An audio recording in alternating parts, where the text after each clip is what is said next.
Estimados alumnos, bienvenidos a otra sesión de su curso de Sistema Endocrino y Reproductor. En esta oportunidad vamos a tratar sobre la glándula tiroides y las hormonas tiroideas. La glándula tiroides es la primera glándula endocrina que se desarrolla en el embrión.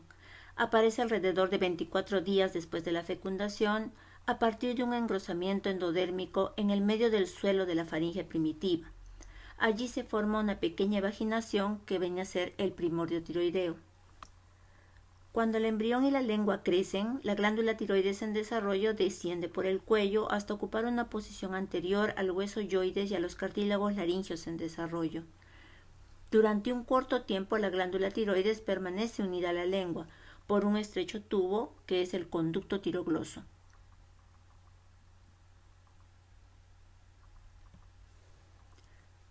Hacia la séptima semana la glándula tiroides ya tiene su forma definitiva y suele estar situada en su localización final en el cuello. En ese momento y en condiciones normales, el conducto tirogloso ha degenerado y desaparecido. La abertura proximal del conducto persiste y forma una pequeña depresión en la superficie posterior de la lengua, el llamado agujero ciego. En alrededor del 50% de las personas, la glándula tiroides tiene un lóbulo piramidal que se extiende en sentido craneal desde el istmo. Hacia la semana 11 comienza a aparecer coloide en los folículos tiroideos que se han ido formando por cordones de células epiteliales, y a partir de ese momento puede demostrarse la acumulación de yodo y la síntesis de hormonas tiroideas. Hacia la semana 20, las concentraciones de tirotropina y de tiroxina fetales empiezan a aumentar hasta alcanzar los valores del adulto en la semana 35. La causa principal de hipotiroidismo congénito es más una alteración del desarrollo de la glándula tiroides que los trastornos centrales relacionados con el eje hipotálamo hipoficiario. El tejido tiroideo lingual es el más frecuente de los tejidos tiroideos ectópicos. Ahora, en cualquier lugar a lo largo del conducto tirogloso pueden formarse quistes. En condiciones normales el conducto tirogloso se atrofia y desaparece, pero a veces persiste un vestigio que formó un quiste en la lengua o en la parte anterior del cuello, casi siempre inmediatamente por debajo del hueso yoides. La mayoría de los quistes del conducto tirogloso se detectan hacia los 5 años de edad. A no ser que se infecten, la mayoría de estas lesiones van a ser asintomáticas. La tumoración producida por un quiste tirogloso suele ser móvil, de crecimiento progresivo e indolora. Aquí lo que estamos observando es la persistencia del ducto tirogloso. La glándula tiroides va a responder a la hormona estimuladora de tiroides, TSH, desde la semana 22 de vida fetal. La ausencia congénita de tiroides determina lesiones neurológicas irreversibles al lactante, el llamado cretinismo. En cuanto a la anatomía de la glándula tiroides, diremos que comprende dos lóbulos conectados mediante una estrecha banda de tejido tiroideo que se llama istmo. La glándula tiroides se localiza por debajo de la laringe y los lóbulos se van a apoyar a los lados de la tráquea. La laringe es una referencia anatómica adecuada para localizar la glándula. Recordemos que dos pares de glándulas paratiroides se localizan en la superficie posterior de la tiroides. Como vemos en la figura inferior, el crecimiento hacia arriba de la glándula tiroides va a estar limitado por la fijación del músculo esternoyoideo al cartílago tiroides. Acá observamos el músculo, su fijación y la glándula tiroides aquí abajo.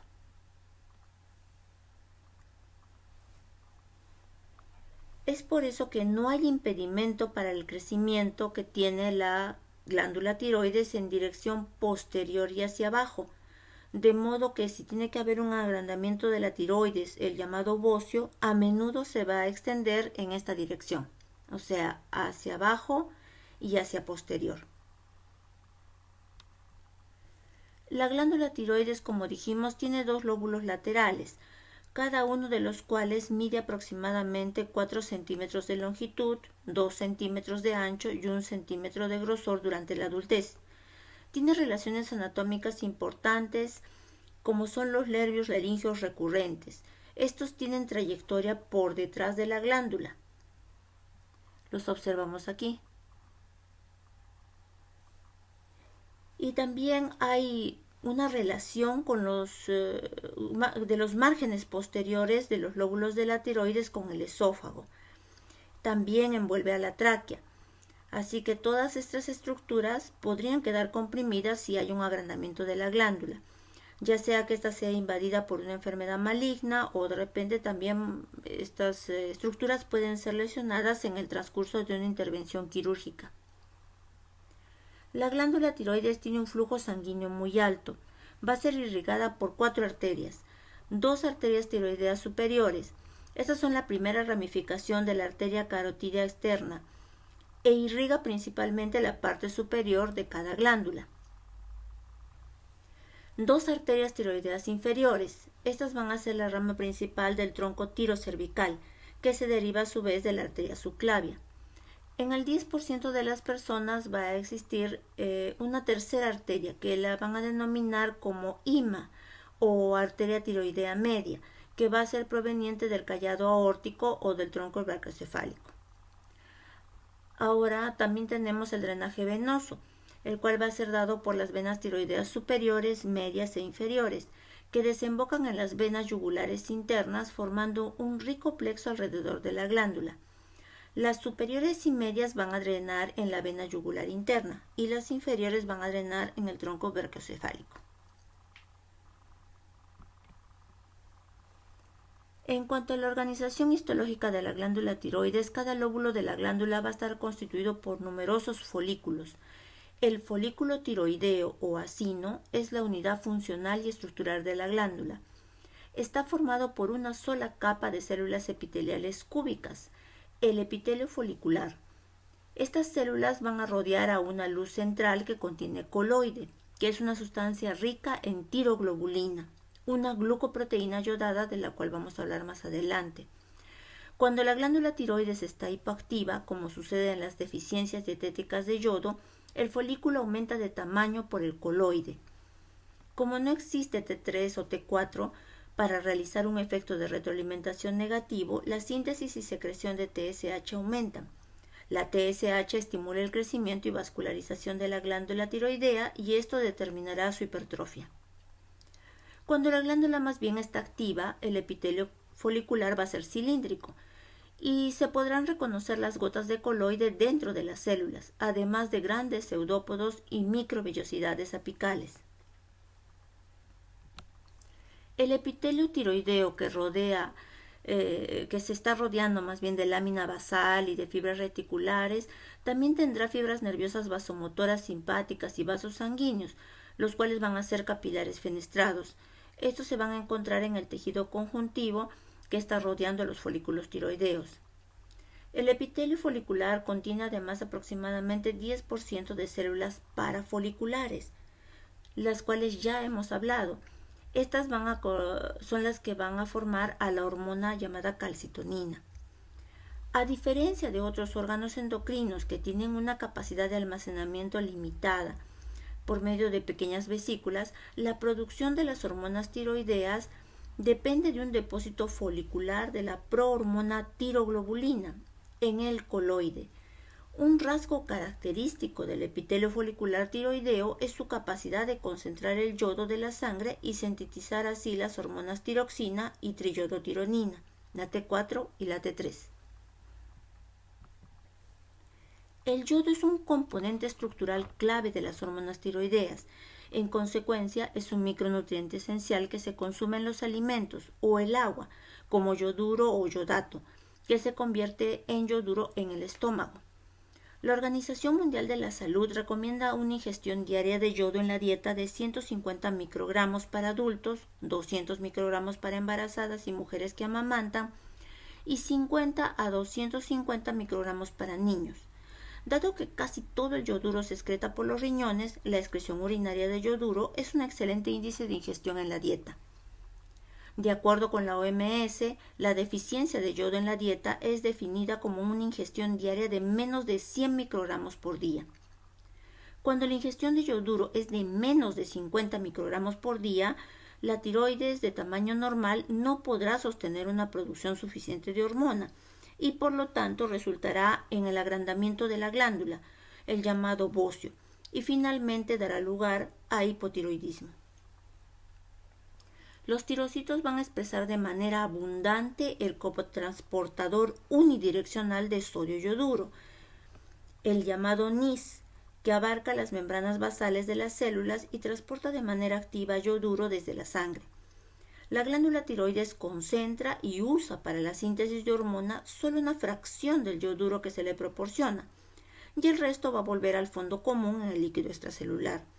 En consecuencia, el fondo común de yodo intratiroideo es muy grande, más o menos es de 8 a 10 miligramos, en forma de hormonas tiroideas y tirosinas yodadas, todo almacenado. Este yodo proporciona un amortiguador en el caso de deficiencia temporal de yodo en la dieta. Hay que tener en cuenta que en algunos libros muchas veces la palabra yodo, que se refiere al elemento sin carga, y la palabra yoduro, que se refiere a su forma aniónica con carga negativa, van a ser usados como sinónimos. La síntesis de las hormonas tiroideas es más compleja que la de la mayoría de las hormonas que ya hemos visto. Hay 3 características poco frecuentes en este proceso de síntesis. La primera es que las hormonas tiroideas van a contener grandes cantidades de yodo que deben ingerirse adecuadamente con la dieta. La segunda, que la síntesis de las hormonas tiroideas es parcialmente intracelular y parcialmente extracelular. Las hormonas completas se van a almacenar fuera de la célula, no como en otras hormonas que hemos visto que lo hacen en vesículas en el interior de la célula. Aquí la hormona va a estar en el lumen folicular hasta que la glándula tiroides sea estimulada para secretar. En tercer lugar, aunque el AT4 es el principal producto secretor de la glándula tiroides, no es la forma más activa de la hormona. Lo es más bien la T3 o triyodotironina.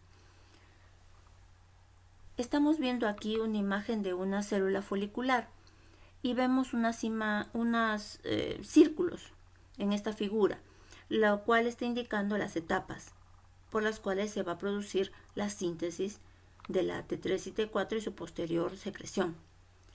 En el número 1 lo que vamos a tener es la tiroglobulina. Esta es una glucoproteína que contiene grandes cantidades de tirosina. Va a ser sintetizada en el retículo endoplásmico rugoso de esta célula folicular. También va a participar el aparato de Golgi. La tiroglobulina va a ser incorporada a vesículas secretoras y va a ser expulsada hacia el lumen folicular. En el número 2 estamos viendo el cotransporte de sodio yoduro. El yoduro se transporta activamente desde la sangre al interior de la célula. Va a atravesar la célula hasta la membrana apical, donde es oxidado a yodo. Y de allí esta oxidación, mejor dicho, va a ser realizada por una enzima, la tiroyodoperoxidasa. Esta enzima es sumamente importante porque no solamente cataliza esta etapa de oxidación, sino las 2 siguientes etapas que van a ser la organificación y el acoplamiento.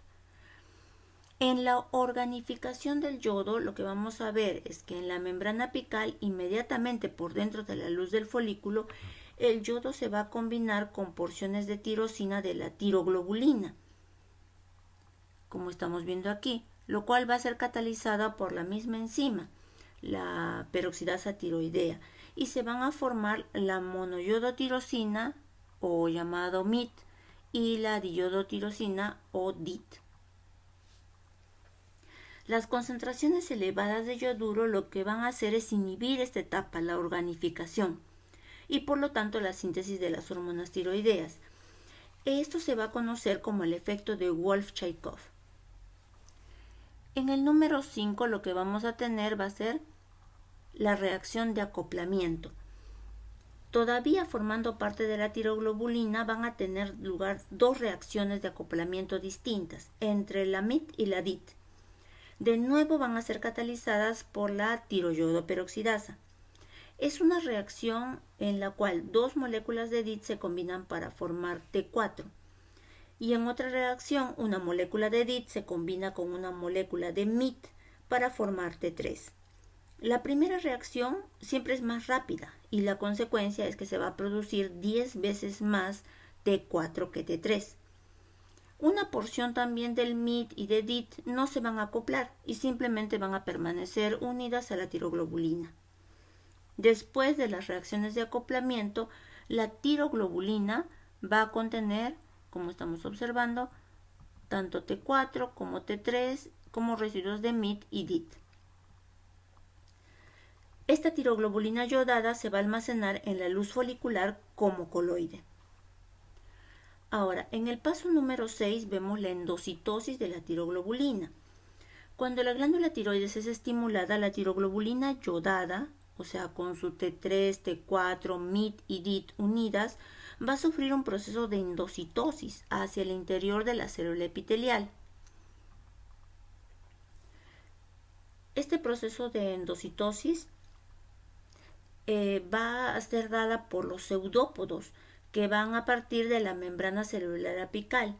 Van a coger una porción del coloide y lo van a absorber hacia el interior de la célula. En el paso 7 estamos observando la hidrólisis de T4 y T3 de la tiroglobulina. Esto lo realizan enzimas lisosómicas. Las gotas de tiroglobulina se van a fusionar con las membranas lisosómicas y las proteasas de estas lisosomas van a hidrolizar los enlaces peptídicos de tal modo que se liberan T4, T3, MIT y DIT de la tiroglobulina. La T4 y la T3 son transportadas a través de la membrana basal al interior de los capilares próximos para ser liberadas hacia la circulación, mientras que el MIT y el DIT van a permanecer en la célula folicular para ser posteriormente recicladas. En el paso 8 estamos viendo justamente la desyodación de MIT y DIT. La MIT y DIT son desyodadas en el interior de la célula folicular por la enzima desyodinasa tiroidea. El yoduro que se va a generar en esta etapa va a ser reciclado al depósito intracelular y se va a unir al yoduro que está ingresando por el cotransportador. De esta manera, tanto el yoduro como la tirosina van a ser rescatados o reciclados por la enzima desyodinasa. Por lo tanto, si hay una deficiencia de la desyodinasa tiroidea, esto va a simular como si fuera la deficiencia del yoduro en la alimentación. Esta diapositiva resume lo explicado anteriormente y también nos muestra en qué fase de la síntesis actúan los fármacos que son utilizados para inhibir la producción de las hormonas tiroideas. Estos fármacos son el perclorato, el tiocianato y el propiltiuracilo.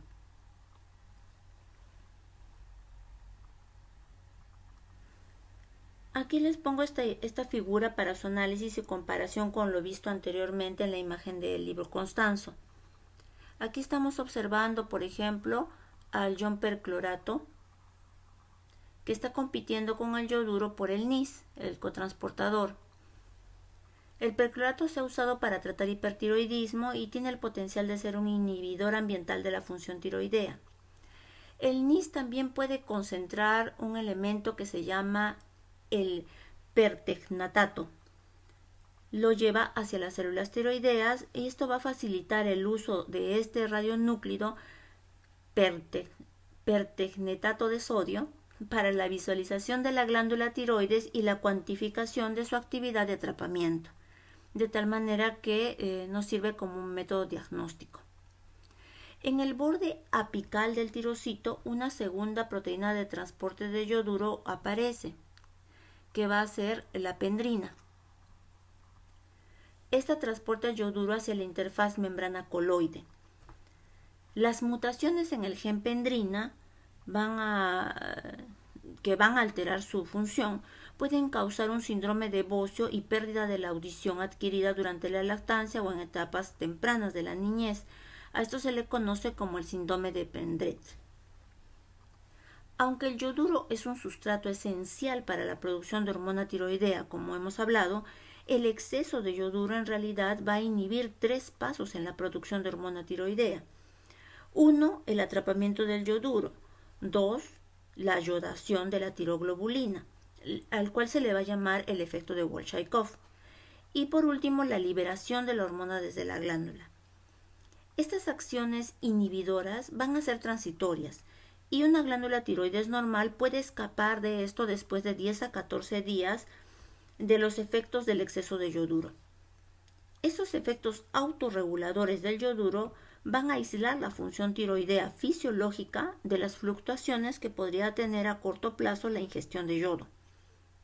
Ahora, si la tiroides es afectada, por ejemplo, por tiroiditis autoinmunitaria, puede que se torne incapaz de escapar de la inhibición de la función glandular inducida por el exceso de yodo, y es probable que aparezca hipotiroidismo.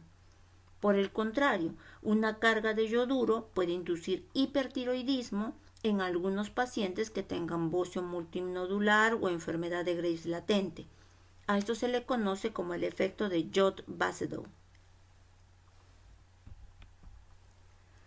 Los factores que aumentan o disminuyen la secreción de las hormonas tiroideas se resumen en esta tabla del libro Constanzo.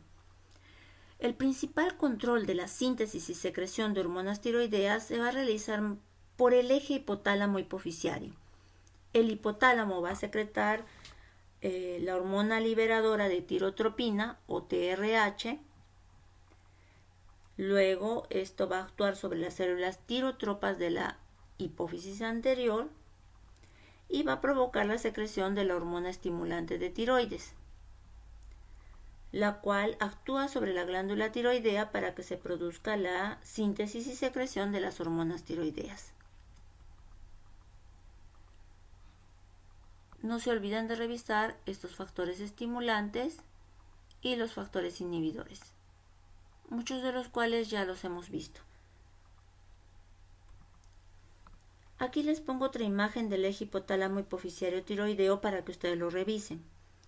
La TRH es un tripéptido que se secreta en los núcleos paraventriculares del hipotálamo. Va a actuar sobre las células tirotropas de la adenohipófisis y estimula la transcripción del gen de la TSH y la secreción de la propia TSH. La TSH es una glucoproteína secretada por el lóbulo anterior de la hipófisis en respuesta a la estimulación por la TRH. La secreción de TSH está regulada por dos factores recíprocos. Uno, la TRH del hipotálamo estimula la secreción de TSH. Y segundo, las hormonas tiroideas inhiben la secreción de TSH al regular por disminución el receptor de TRH en las tirotropas, disminuyendo de este modo su sensibilidad a la estimulación por TRH. La secreción relativamente estable de TSH, que a su vez producirá un ritmo estable de secreción de hormonas tiroideas, va a ser muy diferente a lo que hemos observado en otras hormonas, cuya secreción es más bien pulsátil. La TSH se va a unir a un receptor de membrana que se acopla a la adenilciclasa por medio de una proteína GS, la cual va a aumentar el AMP cíclico. Esto va a servir como segundo mensajero para la TSH. Esta tiene dos tipos de acciones sobre la glándula tiroidea. Por un lado, va a aumentar la síntesis y secreción de hormonas tiroideas, al estimular cada etapa de la vía biosintética que acabamos de revisar. Y segundo, la TSH tiene a su vez un efecto trófico sobre la glándula tiroides. Debemos recordar que las hormonas tiroideas T3 y T4, una vez secretadas por la glándula tiroides, tienen que ser transportadas a través del torrente circulatorio unidas a proteínas plasmáticas. También pueden estar de forma libre o no unidas, pero solamente en una pequeña parte. La mayor parte de T4 y T3 tiene que circular unida a la globulina fijadora de tiroxina o TBG. Su afinidad le va a permitir transportar el 70% de las hormonas tiroideas circulantes. Cantidades menores de las hormonas se van a unir a la prealbúmina y a la albúmina. Unas cantidades todavía menores van a circular de forma libre, es decir, sin estar unidas, y son las que van a hacer el efecto. El papel de la TBG es proporcionar un reservorio de hormonas tiroideas circulantes. Esto les va a dar a las hormonas tiroideas una vida media plasmática más o menos de 7 días, lo cual también a su vez va a asegurar una distribución homogénea de las hormonas tiroideas en el tejido blanco.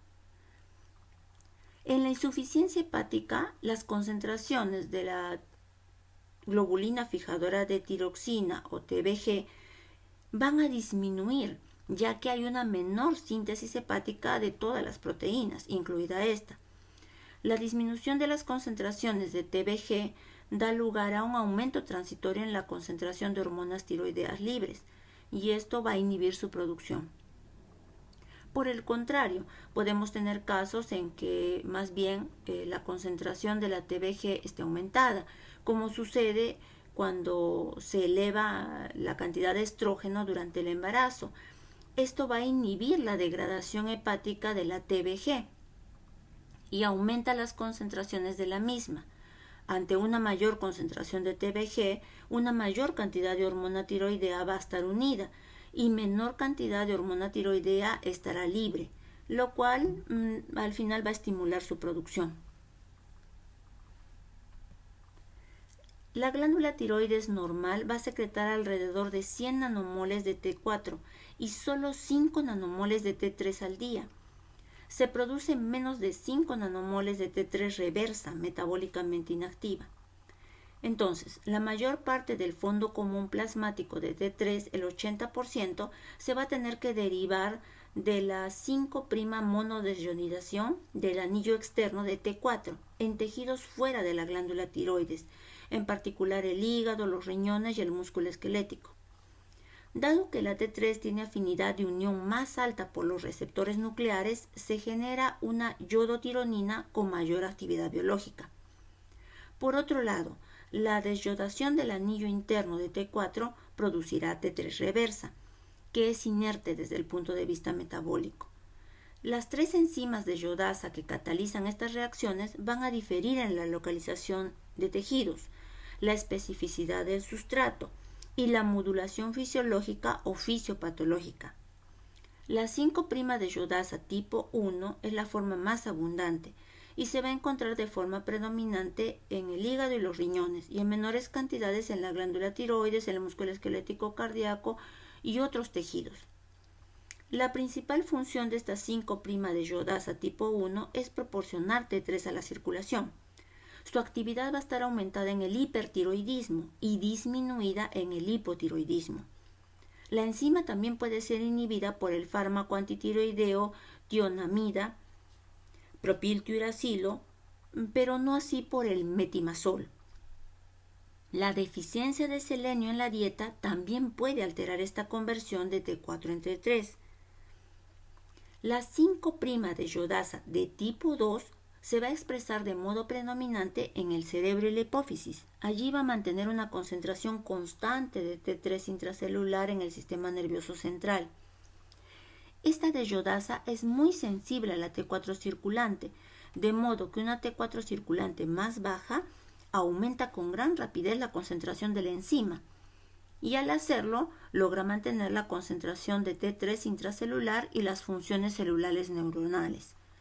Por el contrario, la T4 plasmática alta reducirá la concentración de 5' de yodasa tipo 2, lo que protegerá a las células del cerebro contra una cantidad excesiva de T3.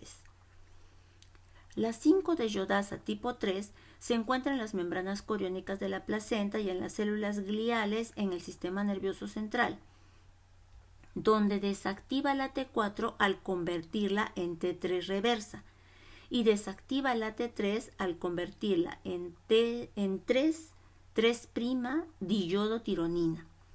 La concentración de desyodasa tipo 3 está alta en el hipertiroidismo y disminuida en el hipotiroidismo. Por ende, puede ayudar a aislar al feto y el cerebro contra el exceso o la deficiencia de T4. Alrededor del 80% de la T4 se va a metabolizar mediante desyodación, 35% hacia T3 y 45% hacia T3 reversa. El resto se va a desactivar principalmente mediante glucoronidación en el hígado y la secreción biliar, y en menor grado mediante sulfatación en el hígado o los riñones. Como resultado de estas vías metabólicas, cada día se va a depurar aproximadamente 10% del fondo común total de T4 extratiroidea y la vida media plasmática de la T4 será de 7 días. Debido a la afinidad de unión más baja de la T3 por las proteínas plasmáticas, el recambio de este fondo común de la T3 extratiroideo será de menor tamaño. Con una vida media plasmática de la T3 de un día. La T3 reversa va a tener un recambio aún más rápido, con una vida media plasmática de solo 0,2 días. Las hormonas tiroideas van a ejercer sus acciones por medio de dos mecanismos generales. Primero, acciones genómicas efectuadas mediante interacciones de la T3 con sus receptores nucleares, lo cual va a regular la actividad del gen. Y dos, acciones no genómicas mediadas por interacciones de la T3 y T4 con ciertas enzimas, con transportadores de glucosa y con proteínas mitocondriales. Las hormonas tiroideas no unidas en el plasma se van a transportar dentro de la célula mediante transportadores específicos. Entre ellos está el transportador monocarboxilato 8, o llamado también MCT8. El MCT10 y polipéptido transportador de anión orgánico. Este transportador de anión orgánico, o también llamado OATP1C1, se expresa de manera predominante en los capilares del cerebro y en el plexo coroideo y transporta T4 de preferencia, mientras que el MCT8 y el MCT10 se expresan en muchos tejidos y van a transportar tanto T4 como T3.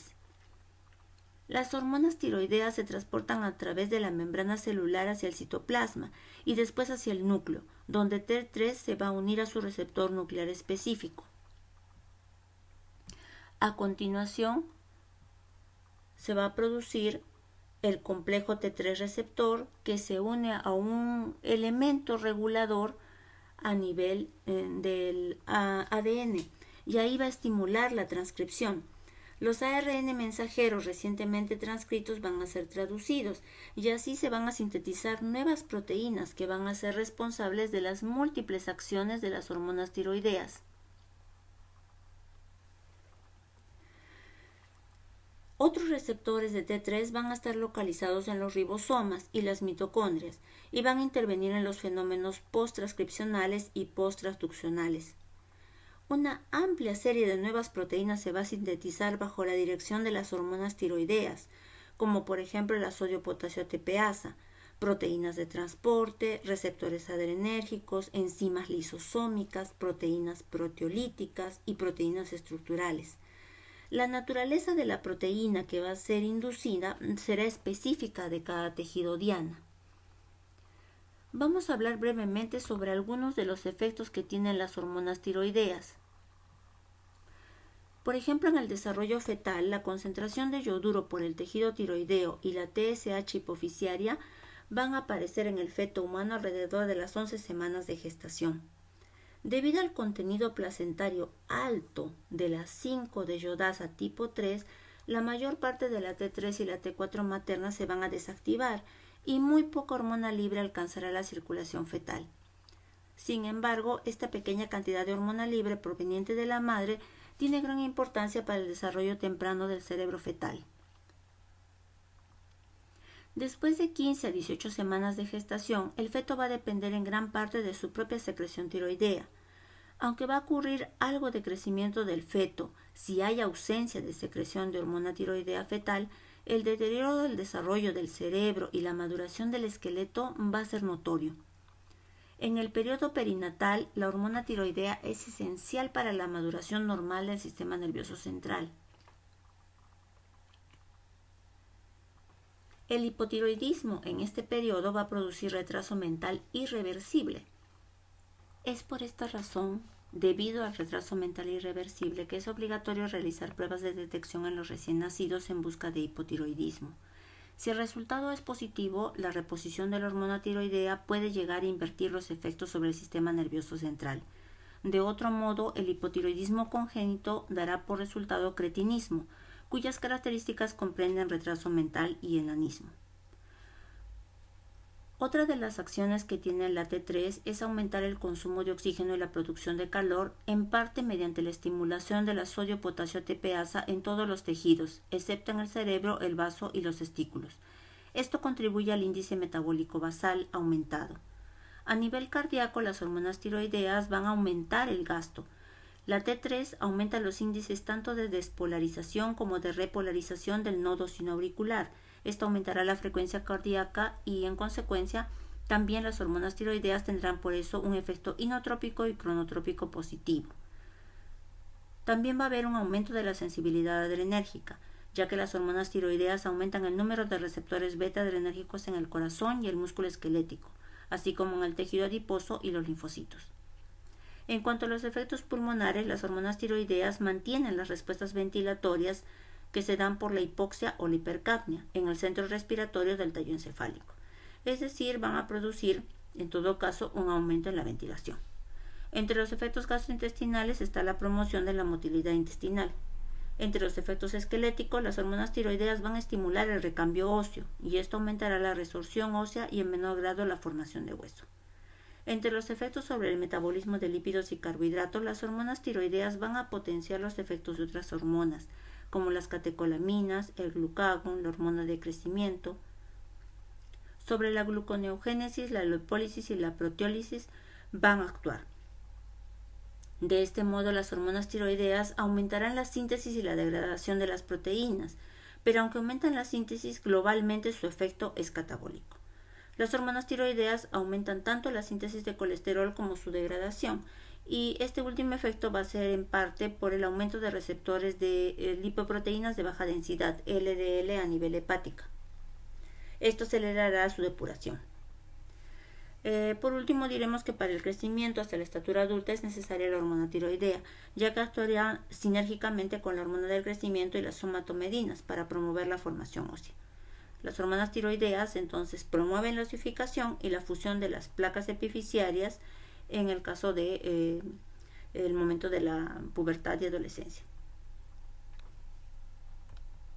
La patología tiroidea fundamentalmente va a abarcar al hipertiroidismo, que es el exceso de producción de hormonas tiroideas, al hipotiroidismo, que es la producción deficitaria de estas hormonas, al bocio o crecimiento de la glándula, y al adenoma de la tiroides, la cual, como ya vimos, es una neoplasia benigna.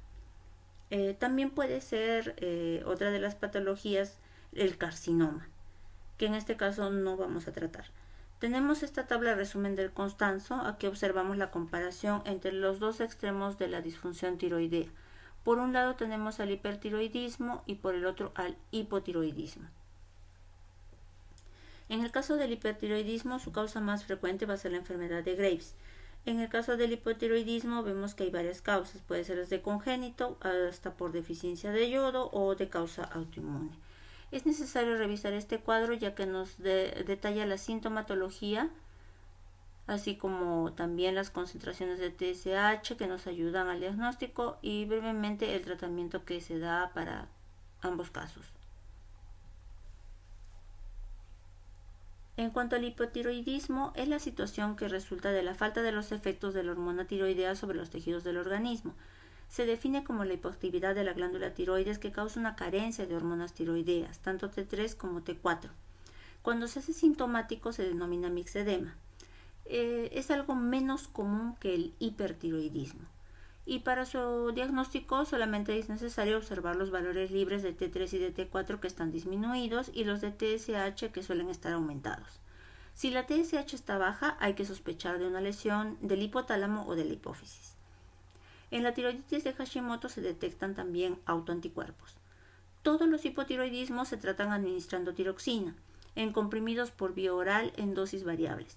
La dosis aumenta a lo largo de varios meses, vigilando periódicamente las cifras de TSH hasta que éstas se normalizan.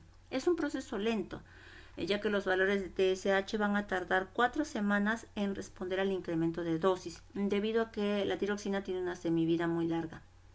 El tratamiento con tiroxina suele mantenerse de manera indefinida para el paciente. El coma mixedematoso, si bien es poco frecuente, hay que tenerlo en cuenta. Ocurre si el paciente con hipotiroidismo grave no se trata.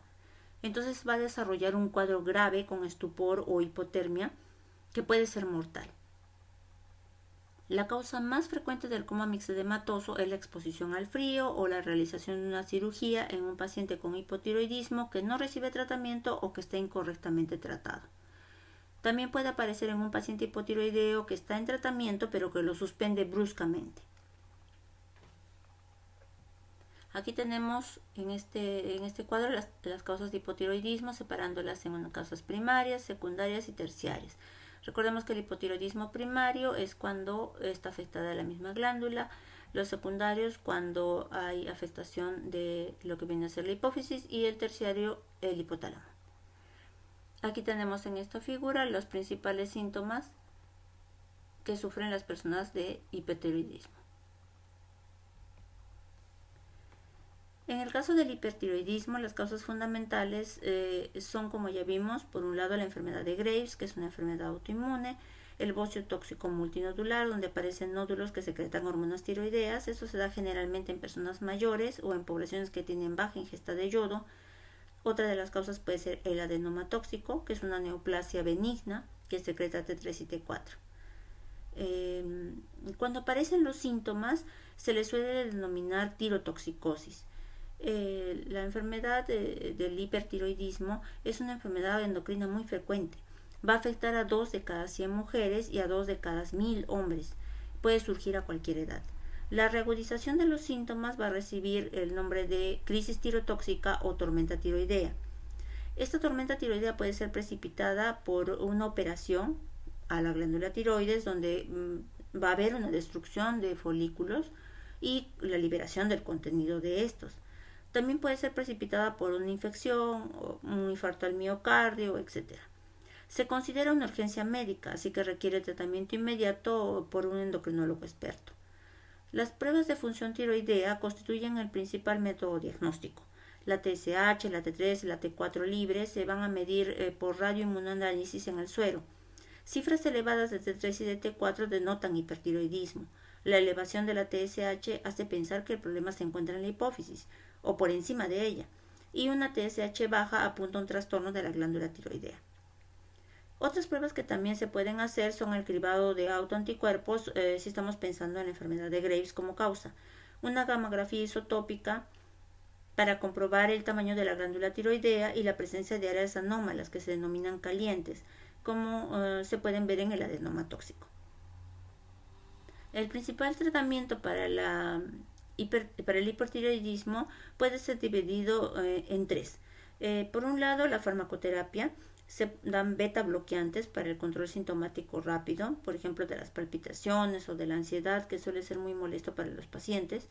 El metimazol inhibe las reacciones peroxidásicas de la síntesis de T3 y de T4, aunque a veces tarda hasta un mes en actuar. Otra de las opciones de tratamiento viene a ser el yodo radioactivo. El yodo 131 es absorbido por el tejido tiroideo y destruye las células, y de esta manera reduce la síntesis de la hormona tiroidea.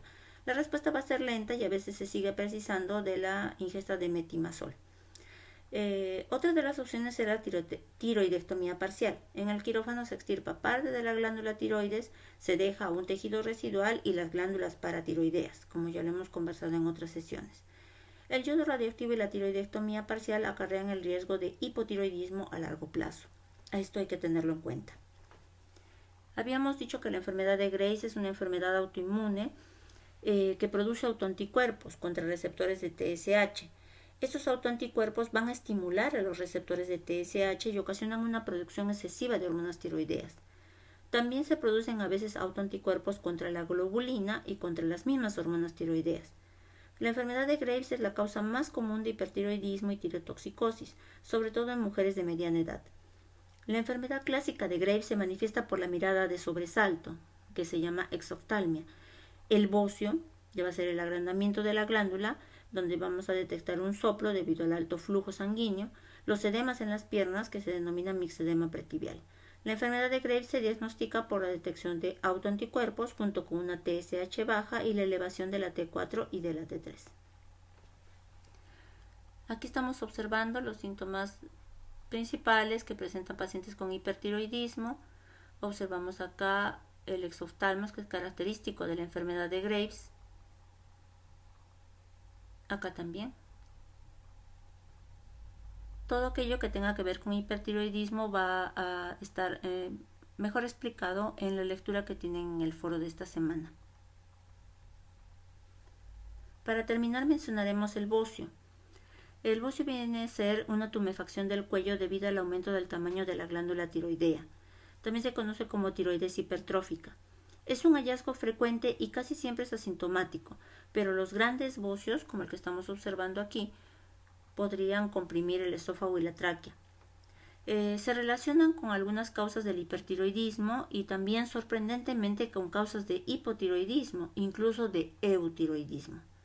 Estos términos de hipertiroideo, hipotiroideo y eutiroideo se van a referir respectivamente a los estados clínicos de exceso, deficiencia y normalidad en las concentraciones de la hormona tiroidea.